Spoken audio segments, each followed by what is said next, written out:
warahmatullahi wabarakatuh. Waalaikumsalam warahmatullahi wabarakatuh. Alhamdulillahirabbil alamin. Wassalatu wassalamu ala sayyidina wa maulana Muhammad wa ala alihi wa sahbihi ajma'in. Amma ba'd. Al-Qalamun, para alim ulama, para asatidzah, para guru, para muallimin, wabillahi sama-sama kita hormati guru kita ad-da'i ilallah al-mukarram Bapak Haji Marzuki Matali. Saya doakan beliau selalu panjang umur, walafiat, Allah berikan keberkahan ilmunya, Allah berikan keberkahan keluarganya, Allah tambahkan keberkahan hidupnya. Para alim ulama yang tidak tersebut satu persatu namanya, namun insya Allah tidak mengurangi rasa hormat dan takzim. Alhamdulillah ala ni'matil Islam wal iman wa kafa bihima min ni'mah. Salah satu di antara sekian banyak nikmat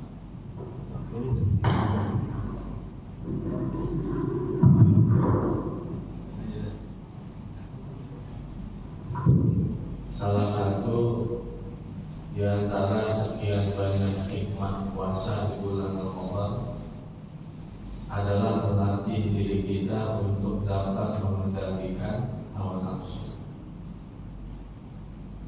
Sebagaimana telah kita maklum, Allah Subhanahu wa taala memiliki makhluk yang Allah berikan akal namun tidak diberikan nafsu, yaitu bangsa malaikat. Ada yang diberikan nafsu namun tidak diberikan akal, yaitu bangsa binatang. Ada yang diberikan akal dan diberikan nafsu, yaitu kita bangsa manusia. Inna darajatal insan ma bainal malaika wal hayawan. Berarti kedudukan manusia itu di tengah-tengah. Ke atas adalah kedudukan bangsa malaikat, ke bawah adalah kedudukan bangsa binatang. Ketika manusia itu mampu memenangkan akalnya dan mengendalikan nafsunya, naik derajatnya ke atas, bahkan lebih mulia dari malaikat. Namun ketika manusia itu dikalahkan oleh nafsunya, tiada bermanfaat akalnya, maka derajatnya turun ke bawah, bahkan lebih hina lagi dari binatang. Ulaika kal an'am bal hum adall. 4 mazhab berbeda tentang di mana letak akal. 3 imam menyepakati, Imam Malik, Imam Syafi'i, Imam Hambali, bahwa akal itu adalah di hati. Sedangkan Imam Hanafi berpendapat bahwa akal itu ada di otak, ada di kepala. Al-Habib Abdullah bin Alawi Al-Haddad Sahibul Ratib, beliau berkata, Inna nafsa asyaddu min sab'ina syaitanan. Nafsu yang ada pada diri manusia itu lebih berbahaya dari 70 setan. Kita diberikan nafsu. Nafsu punya keinginan. Keinginan nafsu namanya syahwat. Waktu Allah menciptakan akal, Allah pecah itu akal jadi 1000 bagian. Dari 1000 bagian akal, Allah mengambil dan memberikan 999 akal untuk akalnya Nabi kita Muhammad sallallahu alaihi wasallam. Sisa 1 bagian akal. 1 yang tersisa Allah pecah menjadi 10 bagian. 9 bagian akal Allah mengambil dan memberikan untuk akal para nabi, para rasul, para ulama, para aulia, para siddiqin, para para syuhada, para sholihin. Sisa satu bagian akal. Satu yang tersisa ini Allah pecah lagi menjadi 10 bagian. 9 bagian akal Allah berikan untuk akalnya laki-laki, dan 1 bagian akal Allah berikan untuk akalnya kaum perempuan. Jadi orang laki akalnya 9. Makanya suka nakal-nakal. Banyak bilang. Dan Allah Subhanahu wa ta'ala menciptakan nafsu dan memecahnya menjadi 100 bagian. Jadi 100 bagian nafsu, 99 nafsu Allah berikan untuk nafsunya kaum perempuan, dan 1 bagian nafsu Allah berikan untuk nafsunya kaum laki-laki. Jadi laki-laki punya 9 akal, 1 nafsu. Perempuan punya 99 nafsu, 1 akal. Kalau dalam kitab Fathul Izar, suami itu ketika melakukan hubungan badan itu dilarang langsung eksekusi. Harus ada namanya, disebutkan di situ muqaddimatul jima'. Apa itu? Wanita. Ada pemanasan dulu. Jangan gedubak-gedubuk langsung eksekusi. Harus ada pemanasan. Karena perempuan itu 99 nafsu. Harus ada rabahan, harus ada sentuhan, harus ada cumbuan. Dicumbu-cumbu itu, bahkan ada ngobrol-ngobrol dulu, baca Yasin 3 kali. Mahan. Juga keburu sama. Tahu aja kita tahu lu. Berbicara tentang akal, laki-laki punya 9 akal, 1 nafsu. Berbicara tentang nafsu, perempuan punya 99 nafsu, 1 akal. Tapi dalam kenyataan terkadang 9 akal yang ada pada laki-laki hampir dikalahkan jika 1 nafsunya telah menguasai. Tetapi 99 nafsu yang ada pada diri seorang perempuan hampir tidak tampak lantaran Allah tutupi dengan sifat malu. Makanya orang perempuan biar kata lagi kepengen bakalannya minta duluan. Beda orang laki, kalau kepengen musal ya musal. Di hati kita itu ada lintasan yang disebut dengan khawatir, jamaknya khawatir. Maka khawatir itu ada khawatir ilahiyah, ada khawatir nafsaniyah, ada khawatir syaitaniyah. Kalau di hati kita ada lintasan kebaikan, mengajak ketaatan, ibadah, hal-hal yang positif, itu disebut dengan khawatir ilahiyah. Lintasan bisikan yang datang dari sisi ketuhanan. Saya mau tahajud, mau baca Quran, mau duha, mau ngaji, mau sedekah. Kalau mengajak kepada hal-hal yang baik, itu namanya khawatir ilahiyah. Tapi ketika lintasan itu ngajak kepada yang gak baik, kemaksiatan, kemalasan, keburukan, hal-hal yang negatif, itu berasal dari khawatir nafsaniyah, bisikan nafsu, khawatir syaitaniyah, bisikan setan. Untuk membedakan mana itu lintasan-lintasan nafsu, mana itu lintasan-lintasan setan. Kalau khawatir syaitaniyah, bisikan setan itu ajakannya merayu-rayu, berubah-ubah dari satu godaan kepada godaan berikutnya. Judi, enggak. ganti lagi Komar, enggak, ganti lagi perempuan. Nah, berganti-ganti cara itu khawatir syaitannya. Tapi kalau khawatir nafsaninya, bisikan nafsu itu tidak berganti-ganti cara, satu godaan terus menerus dan sifatnya memaksa. Pokoknya harus itu nafsu. Kita digoda dengan sisi perempuan, enggak, tetap ayo perempuan, enggak, terus seperti itu. Kalau tidak berganti-ganti cara dan bisikannya adalah dengan sifat memaksa, itulah yang disebut dengan khawatir nafsani. Maka inilah salah satu di antara kemuliaan bulan Ramadan, agar kita melatih diri untuk dapat mampu mengendalikan nafsu. Ketika selesai perang Badar, 313 sahabat itu melawan lebih dari 1000 pasukan. Kam min fi'atin qalilatin ghalabat fi'atan katsiratan bi'idznillah.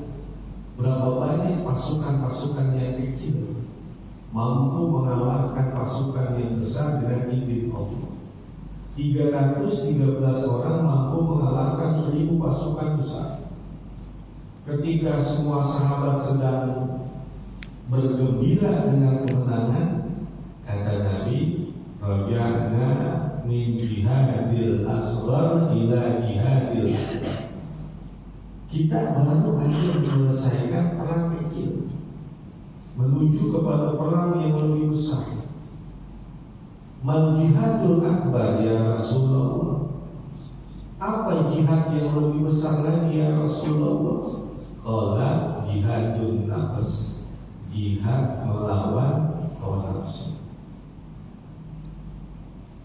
Maka kewajiban puasa Ramadan itu dimulai pada tahun kedua Hijriah. Waktu itu usia Nabi sudah mencapai 54 tahun.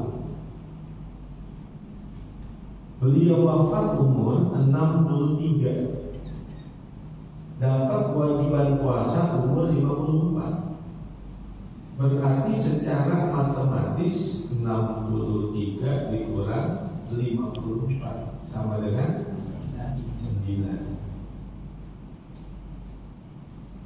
Berarti hanya 9 kali Nabi kita Muhammad SAW mengalami Ramadan sebelum itu. Dari 9 kali Ramadan, 8 kali beliau puasa 29 hari, dan hanya 1 kali 30 hari, atau yang dikenal dengan istilah diistiqmalkan. Maka ketentuan 29 atau 30 hari adalah berdasarkan riwayat yang sahih, sumu liru'yati wa aftiru liru'yati. Kata-kata sumu liru'yati ai ba'da ru'yati, wa aftiru liru'yati ai ba'da ru'yati. Berpuasalah kamu setelah melihat bulan, dan berbukalah kamu juga setelah melihat bulan. Maka dari kata-kata liru'yati, 3 imam, Imam Syafi'i, Imam Maliki, Imam Hambali adalah ru'yatun bil aini. Melihat itu adalah dengan mata kepala. Sedangkan mazhab Hanafi kata sumu li ru'yati wa aftiru li ru'yati ay ru'yatun bil ilmi, melihat dengan kacamata ilmu. Sehingga ru'yatun bil aini melahirkan metode ru'yat. Ru'yatun bil ilmi melahirkan metode hisab atau ilmu astronomi, ilmu falak, ilmu perbintangan. Sehingga di Indonesia itu mengenal dalam penentuan hisab dan ru'yat yang dikenal dengan istilah namanya madhab wujudul hilal dan madhab imkanul ru'yah. Tanggal 1 Ramadan atau tanggal 1 Syawal. Kalau metodenya metode hisab, jangankan tahun ini, 10 tahun yang ke depan, 20 tahun yang ke depan, itu sudah bisa ditentukan. Dari metode hisab, dari tafsiran sumuli ru'yati ay ru'yatun bil ilmi, dengan kacamata ilmu. Jika dalam kitab Mizanul Kubra li Syekhul Imam Abdul Wahab Asy-Syarani, beliau katakan kullu madhabin mundarisah ila yaumil qiyamah illa madhab Hanafi. Semua madhab nanti satu persatu sedikit demi sedikit akan kehilangan pengikutnya, kecuali madhab Hanafi. Madhab Hanafi akan terus langgeng sampai hari kiamat, karena madhab Hanafi itu sesuai dengan akal, sesuai dengan logika. Beliau punya nama asli adalah Nu'man bin Thabit. Beliau belajar kepada salah seorang dari cicit Nabi kita Muhammad SAW, yaitu Sayyiduna Ja'far As-Shadiq bin Muhammad Baqir bin Ali Zainal Abidin bin Husain bin Ali bin Abi Thalib. Ketika di malam hari, waktu Nu'man, nama bekennya Al-Imam Abu Hanifah, nama aslinya Nu'man bin Thabit.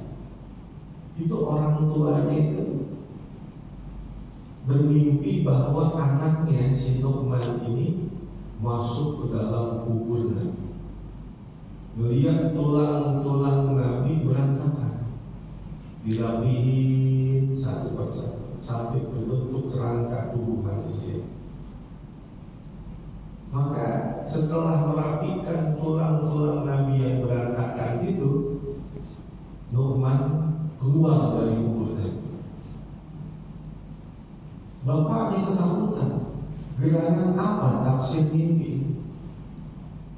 Maka beliau mendatangi seorang yang dikenal dengan ahli takbir mimpi, yang terkenal saat itu, yaitu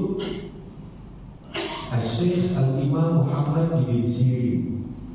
Itu terkenal, punya tafsir kitab namanya Takdirul Manam, Takdirul Manam fi Takdiril Anam. Itu Syekh Al-Imam Muhammad bin Sirin. Dia bertanya, mimpi saya begini-begini, gerangan apa maknanya? Kata Muhammad bin Sirin, anakmu itu akan menjadi penghidup sunnahnya Nabi Muhammad SAW sampai hari kiamat. Dan benar kenyataannya seperti itu. Jadi kalau metode wujudul hilal, seberapapun derajat bulan itu tampak, berarti besok udah awal, besok udah masuk bulan. Mau 1 derajat, 2 derajat, 3 derajat, apalagi sekarang dikenal ada istilah MABINS, Persatuan Menteri Agama ASEAN, Malaysia, Brunei, Indonesia, Singapura. Ditentukan 3 derajat untuk wilayah ASEAN. Ini pada awalnya menggunakan madhab wujudul hilal. Jadi seberapapun posisi bulan itu tampak, sudah masuk awal bulan. Yang kedua, madhab imkanul ru'yah, yaitu posisi bulan hanya dapat dilihat pada keadaan 7 derajat. Sehingga madhab wujudul hilal ini banyak digunakan di Bekasi, Pondok Pesantren Kandidat Haji Muhammad Muhajirin bin Hamzah dari. Di Cakung ada Pondok Pesantren Al-Husniyah Haji Abdul Hamid Ad-Dari. Di Kosambi ada Pondok Pesantren Al-Itqan Haji Mahfuz Asirun. Di Paseban ada Haji Maulana Kamal Yusuf. Di Basmol ada Haji Sarifuddin Abdul Ghani. Ini yang mengambil madhab wujudul hilal.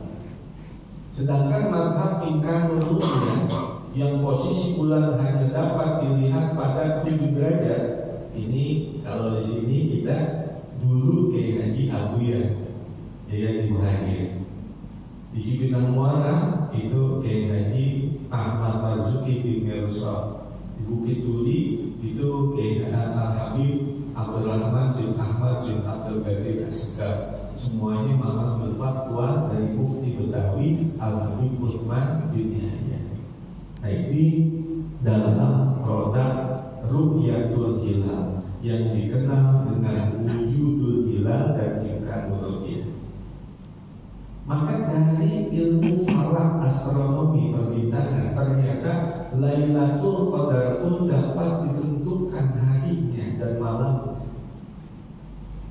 Yang pertama, in halla sahru saumin bil itnaini awil jumu'ah fa lailatul qadri lailatul hadi wal ishri. Kalau awal Ramadan jatuhnya itu di hari Senin atau di hari Jumat, maka berarti Lailatul Qadarnya jatuh pada malam ke-21. Yang kedua, wa in halla bil arbi'ani awil ahadi fa Lailatul tasi'i wal ishri. Kalau awal Ramadan jatuhnya di hari Rabu atau di hari Ahad, maka berarti Lailatul Qadarnya jatuh pada malam ke-29. Wa in halla bisabti fa Lailatul thalith wal ishri. Jika awal Ramadan jatuhnya di hari Sabtu, maka berarti Lailatul Qadarnya jatuh pada malam ke-23. Wa in halla bil khamisi fa Lailatul khamisi wal ishri. Kalau awal Ramadan jatuhnya di hari Kamis, maka berarti Lailatul Qadarnya jatuh pada malam ke-25. Wa in halla bitulatahi fa Lailatul sabi'i wal ishri. Jika awal Ramadan jatuhnya di hari Selasa, maka berarti Lailatul Qadarnya jatuh pada malam ke-27. Kemarin ini awal puasa hari Sabtu. Berarti Lailatul Qadarnya jatuh pada malam ke-23.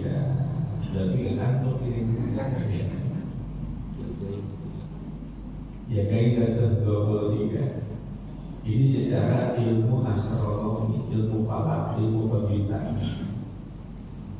Tapi menurut Syekh Al-Imam Abil Hasan Asy'ari, kita mengenal yang namanya Sultanul Auliya Qutbul Aqtab hanya Syekh Al-Imam Abdul Qadir Al-Jilani.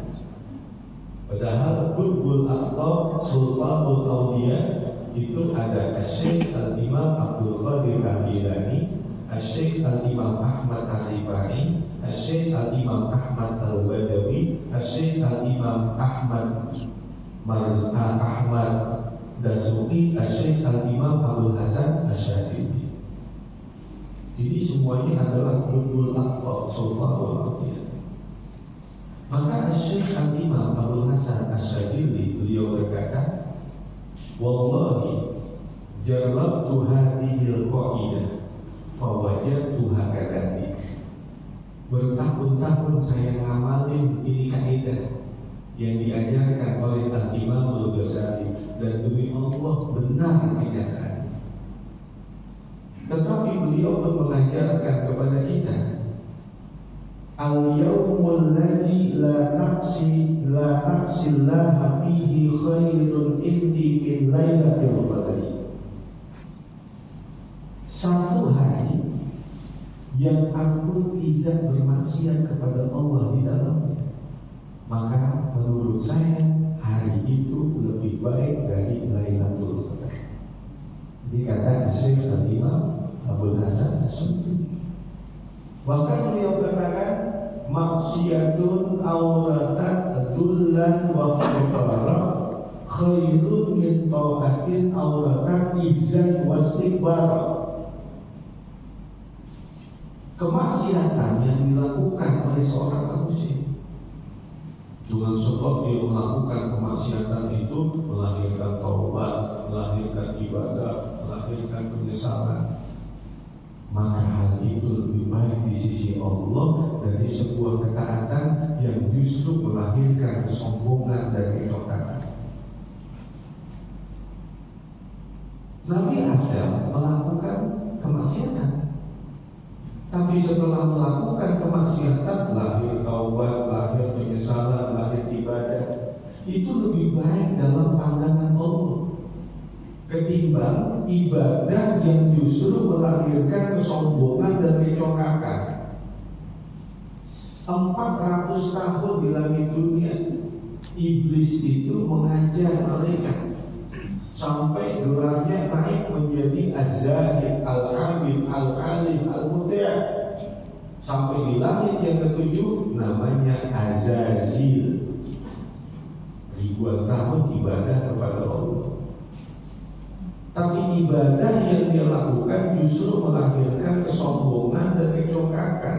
Maka sedikit pun tidak membawa manfaat untuknya dunianya dan akhiratnya.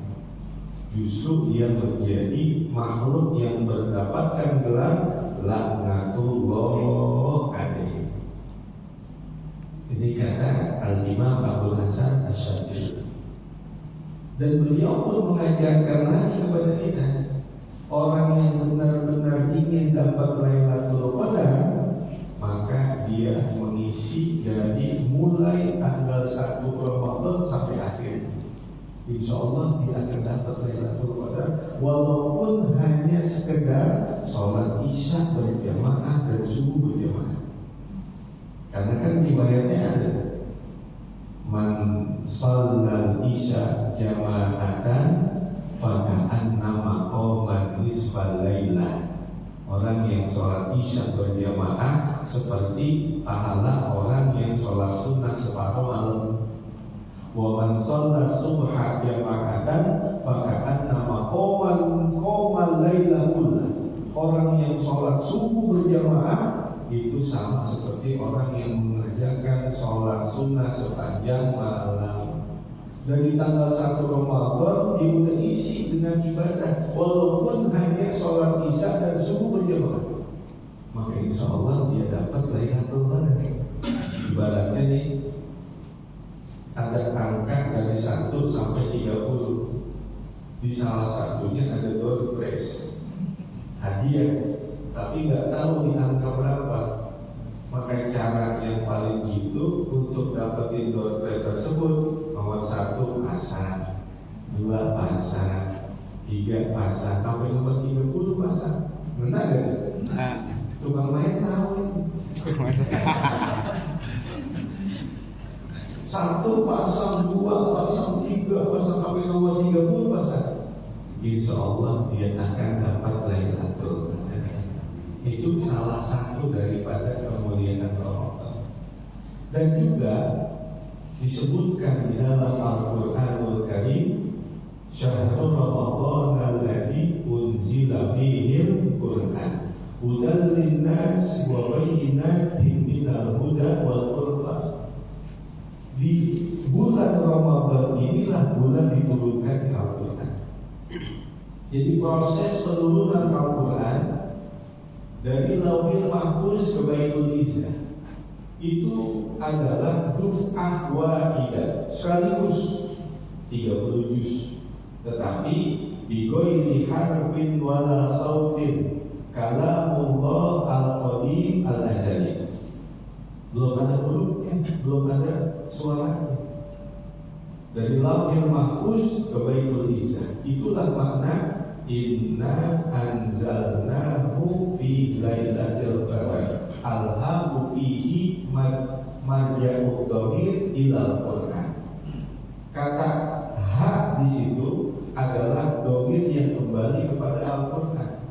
Baitul Izzah adalah satu tempat penyimpanan Al-Qur'an di langit yang pertama, langit yang paling dekat dengan dunia.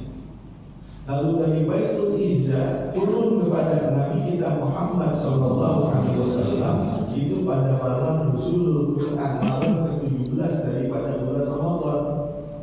Kalau dari Baitul Izzah dari Lauhil Mahfuz ke Izzah itu malam Lailatul Qadar.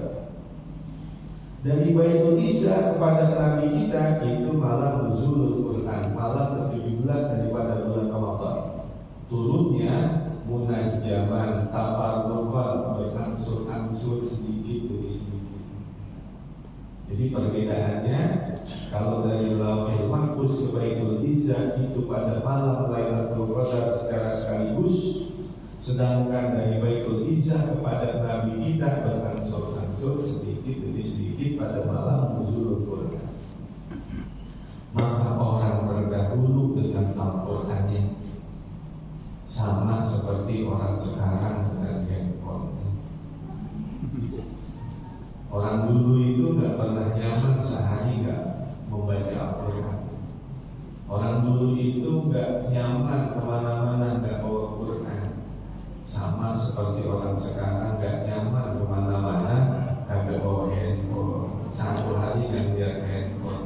Ini saya bukan ceritain siapa-siapa, saya lagi ceritain diri saya sendiri. Saya lagi ceritain saya.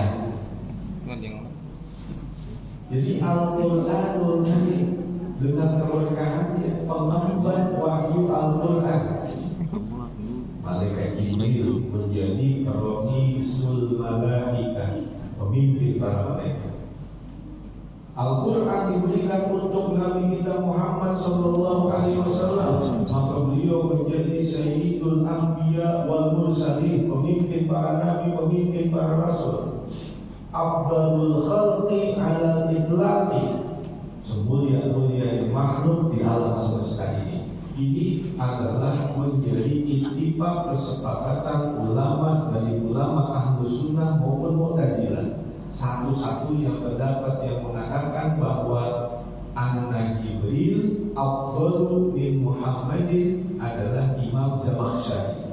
Itu satu-satunya ulama yang mengatakan bahwa malaikat Jibril lebih mulia dari Nabi Muhammad, Imam Zamakhsyari. Lalu Al-Quran juga diberikan untuk umat ini. Maka umat ini dengan keberkahan Al-Quran menjadi umat yang terbaik. Kuntum khaira ummatin ukhrijat linnas. Lalu Al-Quran itu diturunkan di bulan Ramadan. Maka Ramadan dengan keberkahan Al-Quran menjadi sayyidus syuhur, bulan yang paling mulia, bulan yang paling agung. Lalu Al-Quran diturunkan pada malam Lailatul Qadar, maka Lailatul Qadri khairum min alfi syahr. Al-Quran menjadi amal Lailatul Qadar menjadi malam yang lebih baik dari 1000 bulan. Pertanyaannya, kira-kira bagaimana kalau Al-Quran itu menjadi bacaan wajib kita? Kira-kira bagaimana kalau Al-Quran itu ada di hati kita? Terakhir, sahabat ketika sedang kemalaman berjuang fisabilillah, akhirnya dia bangun tenda, dia tidur di dalam tenda. Ketika dia tidur di dalam tenda, dari dalam tanah ada suara orang lagi baca Quran. Yang dia baca adalah Tabarak. Tabarakalladzi biyadihil mulku wa huwa ala kulli syai'in qadir.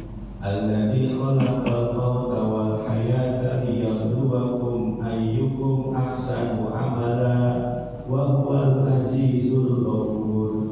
Alladzi khalaqa sab'a samawati tibaqa ma tara fi khalqir rahmani min tafawut farji'il basara hal tara min futur thumma rji'il basara karrataini yanqalib ilaikal basaru khasi'an wa huwa hasir wa laqad zayyana as-samaa'a ad-dunya bimasabiha wa ja'alnaha rujuman lisyayatin wa a'tadna lahum azabas sa'ir.